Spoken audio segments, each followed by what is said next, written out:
تعالوا بقى اقول لكم على تركاية في الفطير اول مرة اجربها ونجحت معايا جدا. يلا نبدأ بسم الله. جبت هنا بولة حطيت فيها كوباية مية من الحنفية عادية، وهنحط معلقة سكر ومعلقة صغيرة ملح ونقلبهم الاول مع بعض، ونضيف بقى الدقيق. انا حطيت 4 كوبايات دقيق، بس بعد كده زودت شوية لما لقيتها محتاجة مية. كل واحد حسب بقى الدقيق بتاعه ما بياخد المية. هعجنها بقى هنا. بعد ما لميتها بقى وعجنتها حطيتها على الرخامة، قعدت اعجن فيها شوية عشان تدينا نتيجة كويسة. تمام كده، هنسيبها بقى ترتاح نص ساعة ونرجع تاني. هنا اهو بعد ما العجينة ارتاحت عملتها اسطوانة كده، فردتها وهنقسمها بقى بالسكينة.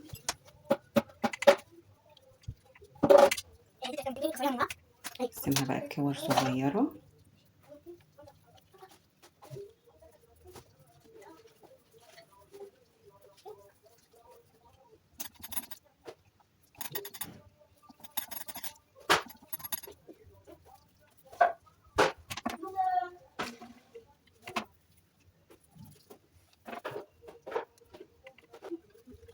بعد كده هنجيب اول كورة ونحط جنبنا طبق كده انا حطيت فيه سمنة على زيت، ونفرد بقى اول طبقة بالنشابة الاول، نفردها كده شوية صغيرين. بعد كده بقى نعملها بالسكينة ونقطعها ونورقها كده اهوت ونسيبها على جنب. دي اول طبقة. بعد كده نجيب واحدة كمان، كرة كمان، ونفردها نفس الطريقة وندهنها. طبعا مننساش بشوية السمنة والزيت اللي جنبينا، ونفردها كده ونقطعها زي ما انتوا شايفين. بالطريقة دي اسهل بكتير والله يا جماعة، بتدي نتيجة احلى من الطرق العادية. ونلمها كده اهو ونسيبها برضو ايه على جنب. دي اول كورة انا عملتها قدامكم وحطيت جواها الايه الكرة التانية، وبرضو هنقطع نفس التشكيلة دي كده ونلمهم برضو مع بعض ونركنهم على جنب. ماشي، دي كده اول حاجة. وهنعمل بقى كل الكور بالشكل ده نفس الطريقة. نفرد العجينة كويس عشان تدينا التوريقة اللي احنا عايزينها.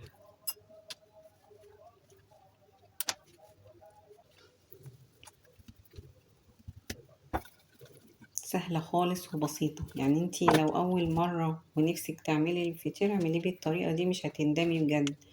طريقة والله سهلة، ويعني عايزة اقولك يعني انا اول مرة اعمل فطير من 7 سنين، عايزة اقولك والله تحفة تحفة تحفة.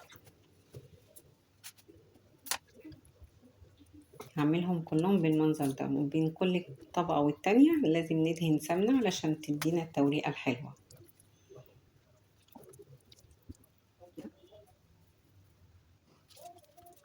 احنا بقى ايه بعد ما خلصنا الكمية بتاعتنا هنفرد الكورتين اللي عملناهم جوا بعض. هفردها تاني، ودي التركاية بقى ان انا اول مرة اجربها ونجحت معايا فعلا. بعد ما كورتهم هما الاتنين ووريتكم في الاول، هنقسمها برضو بالسكينة بالتوريقة اللي انتوا شفتوها دي، وهنركنها تاني على جنب. نسيبها ترتاح، لازم لازم نسيبها ترتاح. وهنعملهم كلهم بنفس الشكل وندهنها برضو بسمنة كده اهوت، ونقطعها بالسكينة بنفس الطريقة دي كده، ونلمها تاني ونسيبها بقى ايه ترتاح شوية. هعمل بقى كل الكمية بنفس الطريقة. بصوا زي ما انتوا شايفين كده، انا كنت عملتهم زي في الاول كورتين ايه جوا بعض، وبعد ما عملتهم لميتهم تاني كده، فردتها وعملتها بنفس الطريقة اللي انتوا شايفينها دي.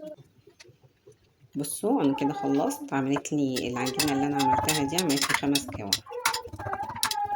او 5 فطيرات.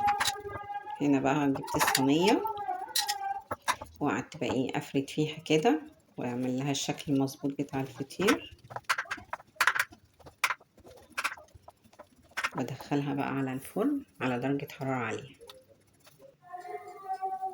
دي اول واحدة طلعت، بصوا المنظر تحفة تحفة تحفة، شكلها والله الشكل كمان والطعم.